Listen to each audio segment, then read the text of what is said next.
This channel does not promote any violent, harmful, or illegal activities. All content provided by this channel is meant for an educational purpose only.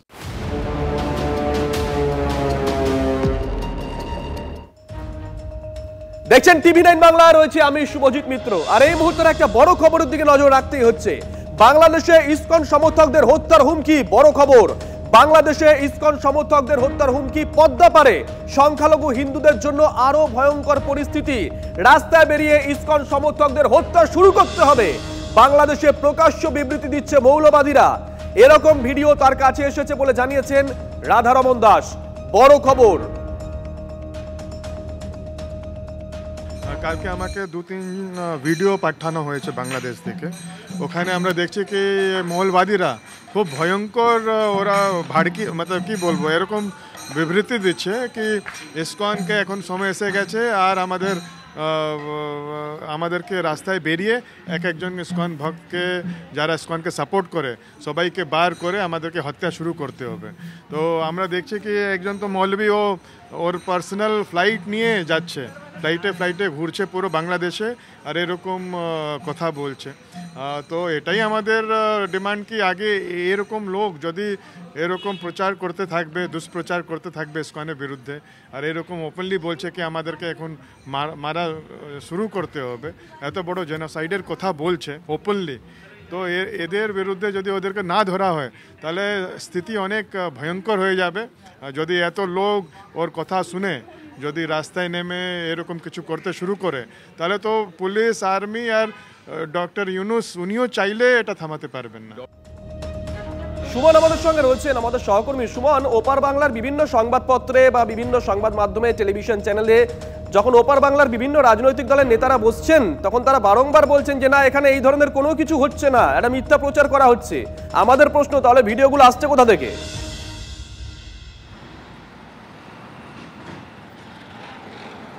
দেখো শুভজিৎ, একটা খুব পরিষ্কার কথা, বাংলাদেশের সংখ্যালঘুদের উপর অত্যাচার, নিপীড়ন এবং নিধন পর্ব শুরু হয়েছে। চুমকি দাসের কথা তোমার মনে থাকবে, তার ছেলে প্রান্ত, সে সনাতন জাগরণ মঞ্চের কোঅর্ডিনেটর ছিল বলে তার বাড়িতে লুটতরাজ চালিয়ে পিটিয়ে মেরে আসা হয় চুমকি দাসকে। এবং এখন এই মৌলবাদী কট্টরপন্থীরা তারা প্রকাশ্যে বলছেন যে এবার তারা তরোয়াল নিয়ে রাস্তায় নামবেন, ইসকন ভক্তদের কেটে ফেলবেন।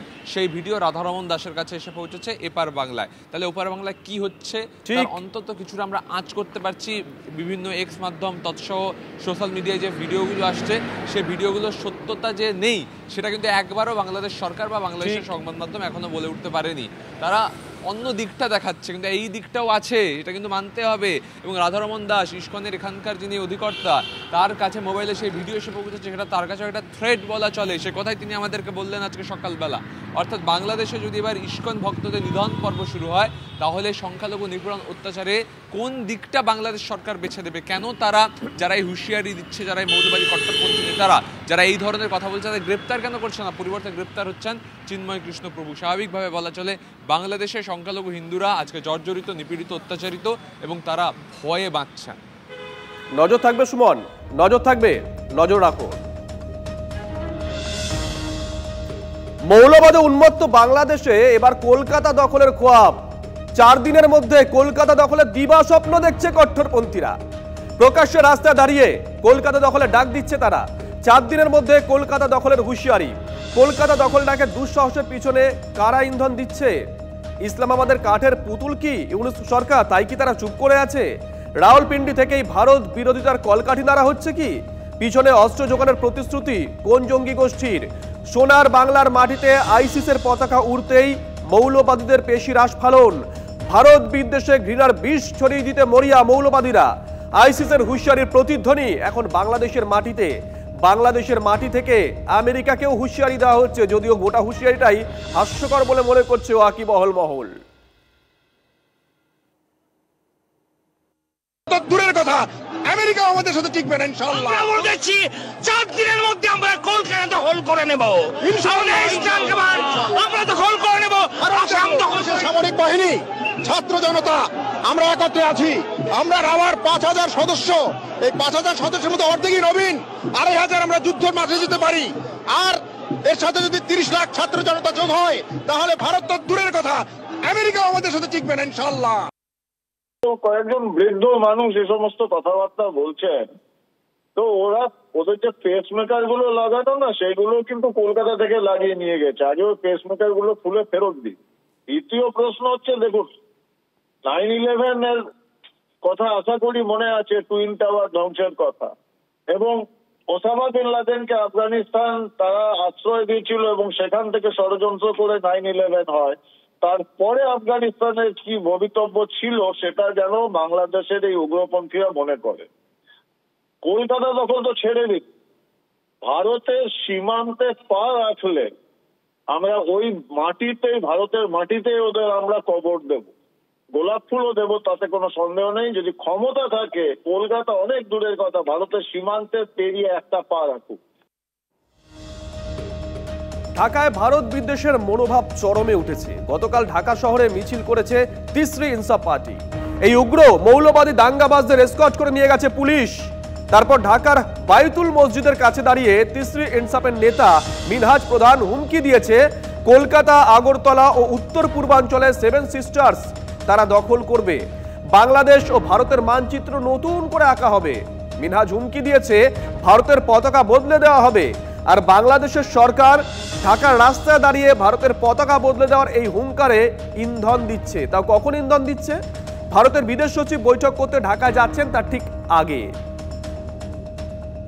চট্টগ্রাম নিয়ে লাফালাফি করেন না। আপনারা যদি চট্টগ্রাম নিয়ে লাফালাফি করেন, আমরা কলকাতা, 7 সিস্টার, আগরতলা সবকিছু নিয়ে টান দেব এবং মরহুম আব্দুল হামিদ খান বাসানির পূর্ণ মানচিত্র নিয়ে নেব। আমরা ভারতকে খন্ড খন্ড করে ছেড়ে দেব। ভারতের মধ্যে পতাকা, কালেমার পতাকা উত্তোলন করে ছেড়ে দেব। ভারত শাসন করবে মুসলমান। এটা এরকম উস্কানি দেওয়া হচ্ছে। বলুন, ভারতেও মানুষ আছে, আমাদেরও সেন্টিমেন্ট আছে। এখন বাংলাদেশ এরকম, ওখানে কি হয়ে গেল কি যে রিটায়ার্ড আর্মি, মতলব মৌলবাদীকে তো ছেড়েই দিন। আমরা দেখছি কি কোর্টে আইনজীবীরা এরকম কথা বলছে কি যে কেউ চিন্ময় কৃষ্ণ হয়ে, ওনার হয়ে লড়াই করবে, আমরা ওদেরকে মেরে দেব, চিন্ময় কৃষ্ণকে ফাঁসি দাও। তারপরে কালকে দেখলাম কি আর্মি, ওখানকার যে আর্মির লোক আছে, ওরা বলছে কি আমরা কলকাতা দখল করে নেব।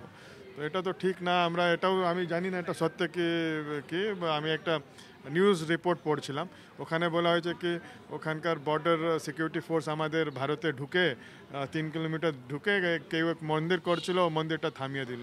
তো এটা তো খুব মতলব দেখে আমার আশ্চর্য হচ্ছে কি বাংলাদেশকে কি হয়ে গেল, হঠাৎ কি হয়ে গেল এরকম। যেদিন সেটা ওরা করতে পারবে না, সেদিন ট্রেনের চাকায় সাইকেলের পাম্প দিয়ে হাওয়া দেওয়া হবে। ওটা সম্ভব কখনো? আমরা পৃথিবীর 3য় শক্তিধর দেশ, ওদের কি আছে, কি করবে? কিনেছে তো 12খানা ড্রোন, 6খানা অ্যাক্টিভ হবে, ওই নিয়ে আমাদের সঙ্গে লড়াই করে পাগল। ওদেরকে আমরা পাত্তা দিই না। তবে হ্যাঁ, আমরা দাঁড়িয়েছি জেনেভা কনভেনশনের জন্য। সেটা যদি না হতো, বুঝিয়ে দিতাম হিন্দু পেটানো কাকে বলে।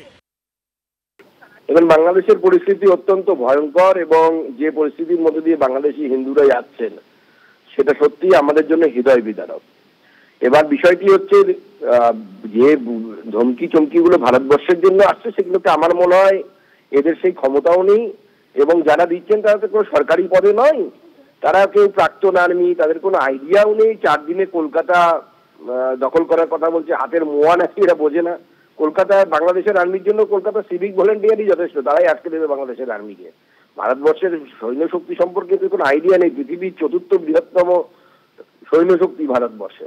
তবে আমাদের বাংলাদেশ একটা জিনিস দেখিয়ে দিয়েছে যে ইসলামিক ধর্মান্ধতা, উগ্রতা কোন জায়গায় পৌঁছতে পারে তার একটি নিদর্শন হচ্ছে বাংলাদেশ। সেজন্য পশ্চিমবঙ্গবাসীকে সচেতন হওয়া উচিত, এবং যে সমস্ত রাজনৈতিক নেতারা ভোটের জন্য তোল্লা দেয় এদেরকে, এই ধরনের ফেনাটিক যারা আর কি, অর্থাৎ যারা উগ্র মানসিকতা, তাদেরকে যারা তোল্লা দেয়, সেই সমস্ত রাজনৈতিক দলকেও তাদের দলের মধ্যে থাকা হিন্দুদেরকে সচেতন হওয়ার সময় এসেছে।